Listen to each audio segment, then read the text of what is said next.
Hello les gorillas, aujourd'hui dans cette vidéo je vais vous parler de comment on va cadrer son adversaire. Tout d'abord je tiens à vous remercier pour votre fidélité, pour vos commentaires. Je réponds à peu près à tous les commentaires avec un petit peu de délai en ce moment, tout simplement parce que je suis en vacances, donc c'est vrai que c'est un petit peu plus compliqué. J'ai un heureux événement qui arrive très bientôt, donc je suis en train de mettre tout ça en place. Autant vous dire que ça va être un gros changement dans ma vie, donc c'est vrai qu'en termes de temps je suis un peu moins dispo, mais évidemment commentez, je vous répondrai quoi qu'il arrive. Ça prendra peut-être quelques jours, peut-être une semaine, mais je répondrai, c'est sûr.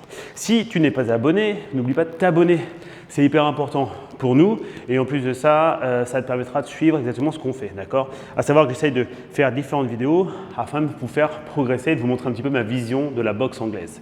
Donc aujourd'hui, on va partir du principe que quand on veut cadrer son opponent, enfin son adversaire, ce qu'on appelle aussi frame your opponent, le principe c'est qu'en fait, vous devez comprendre que quand je vais boxer contre quelqu'un, je suis ici, si je veux envoyer des combos, si je veux envoyer des frappes, c'est quand même beaucoup plus simple de le toucher quand il ne bouge pas. Malheureusement, votre adversaire, il a compris ça, donc il va essayer de bouger. Votre objectif, en essayant de cadrer l'adversaire, ça va être quoi? Ça va être tout simplement, en fait, de l'empêcher de bouger ou alors de le faire bouger là où vous voulez. Okay? Je vous montre un exemple de base. Si je suis ici et que je ne veux pas que mon adversaire arrive par là-bas, d'accord, je ne veux absolument pas, imaginons là il est dans un coin, d'accord, il est bloqué, il ne peut plus partir par là, il va pouvoir partir que par là. Mon but, ça va être d'être ici pour dès qu'il va vouloir partir par là, pouvoir enchaîner des crochets, d'accord, lui fermer l'accès par ici. Si d'un seul coup il veut essayer de passer par là, hop, je vais revenir et on va pouvoir travailler.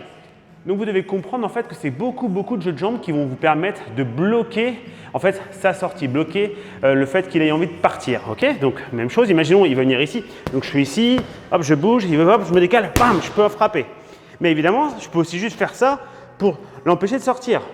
Et peut-être que lui, si on va pousser un petit peu en termes de stratégie, d'accord, si on passe dans un niveau de boxe un peu plus élevé, peut-être que lui il va feinter son déplacement ici, d'accord, comme ça pour justement partir là-bas. Donc ce que vous devez comprendre, c'est que vous devez toujours être très alerte, d'accord, prêt à bouger. Je suis ici, mais je vais être capable de pouvoir rebouger. D'où toujours l'importance de ce jeu de jambes. Si on parle un peu en termes de jeu de jambes, on peut très bien, pour fermer cet axe ici, on peut venir juste faire un side step, légèrement vers l'avant. On peut venir faire comme un compas. À savoir que si vous faites un compas, vous allez peut-être laisser cet endroit-là, d'accord, il va peut-être pouvoir sortir par là. Donc ça peut être une idée pour envoyer un crochet au corps ou à la tête. Ok, je peux vous remontrer. Donc soit on vient boxer, on est ici, je bouge, hop. Side step pour l'empêcher d'avoir envie de venir ici, d'accord? Et s'il part par là, je peux frapper, mais je peux aussi le faire en compas. Je viens ici, je suis en compas, il va passer, bam, je vais pouvoir venir, bam, je vais pouvoir bouger et je reviens.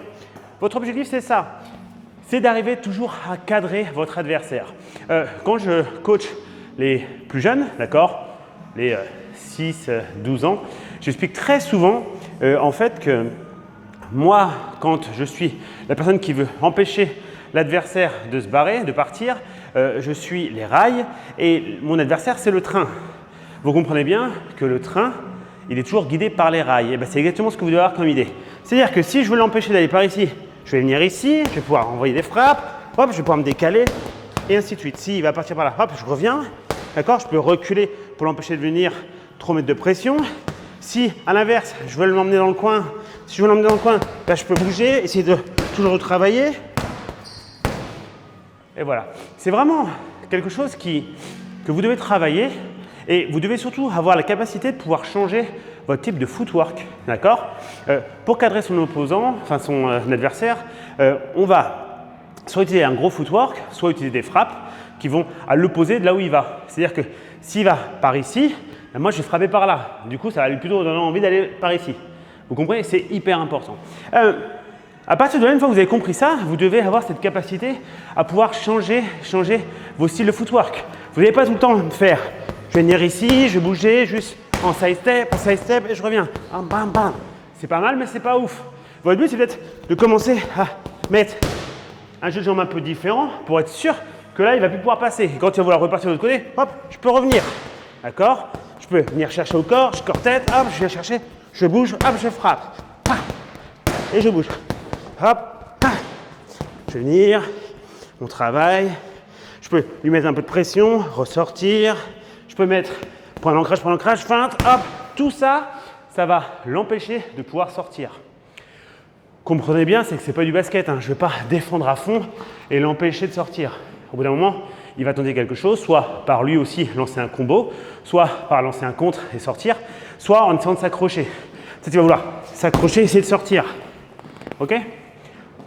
Ça, c'est à vous d'anticiper. C'est pour ça que l'idée, c'est, je dois pouvoir, moi, c'est de le toucher, l'empêcher de venir me mettre la pression pour sortir. Et à l'inverse, s'il vient essayer de me tuer, hop, je peux pouvoir reculer pour qu'il soit dans le vide.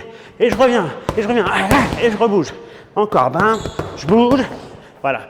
Pour cadrer votre adversaire, votre jab va vous servir un max. D'accord? Moi, je l'utilise très souvent. Jab, jab. J'ai tendance à faire un side step sur mon côté gauche. Ok? Donc, ça va lui donner l'envie, lui, de se barrer par ici. Et ça, je viens ramasser avec un crochet un peu large. Soit au corps, soit à la tête. D'accord? Évidemment, s'il le sait, quand je vais faire ça, peut-être qu'il va vouloir repartir par là. Et boum, pouvoir venir chercher le foie. En fait, c'est toujours la même histoire. Votre stratégie va faire la différence. Pensez pas que c'est juste, ok, je t'empêche d'aller là, je t'empêche d'aller là, j'avance, ok, je recule, hop, je t'empêche, t'as pas le droit de sortir, t'as pas le droit de sortir. Ok, cool. Mais vous devez commencer à penser un peu plus loin. Il y aura des feintes, il y aura des fausses informations que votre adversaire va vous donner et vous allez devoir en donner de fausses informations, tout simplement pour en fait commencer à jouer avec sa façon de penser. Plus vous rentrez dans son cerveau, plus vous gagnez la guerre. Pensez que la boxe est une guerre aussi très psychologique, d'accord? On est des fins stratèges, d'accord? C'est pas bête et méchant la boxe. Vous avez la même chose ici. Moi, un exercice que j'aime beaucoup faire, c'est celui-là. Je vous l'ai déjà montré dans une vidéo avant, là. Je viens ici, hop, je vais commencer à cadrer et suivant où il va, hop, je vais essayer de fermer les portes. Hop, je vais venir ici. Et d'un seul coup, je peux venir, hop, je frappe et je rebouge. Et encore. Hop, hop, je bouge, hop, et je frappe, hop, et je frappe. Et je cadre. Je suis ici, je bouge, hop, et je cadre. Et encore. Et mon jeu de jambes fait que je me force toujours à bouger. Donc voilà, c'est quelque chose que, c'est plutôt un thème général. Je le ferai dans les prochaines vidéos avec un vrai adversaire, histoire que vous puissiez comprendre et le voir. Je le ferai sûrement en sparring. Dès septembre, je vous ferai pas mal de vidéos où je fais du sparring avec les gens. Et je vous explique un petit peu le pourquoi du comment on peut transférer les vidéos que je vous fais sur du vrai sparring. Là, pour l'instant, c'est les vacances, donc je suis seul. Mais ça, vous l'aurez très bientôt. J'espère que cette vidéo vous a plu. N'hésitez pas à mettre un pouce, s'il vous plaît, ça fait toujours plaisir. Partagez cette vidéo à fond. Plus vous la partagez, plus la chaîne vivra, d'accord? Il faut comprendre que c'est beaucoup d'investissement, beaucoup de temps surtout. N'hésitez pas à la partager. Ça me fait super plaisir. Et en plus de ça, je pense que ça aide la communauté en fait à pouvoir poser des questions, etc. Sachez que si j'ai fait cette vidéo, c'est que j'ai eu un commentaire récemment où on me demandait de savoir comment on pouvait faire pour justement cadrer son adversaire. Donc voilà, je vous souhaite une très très bonne journée. Amusez-vous bien les gorillas. À bientôt. Restez fidèles. Tchou.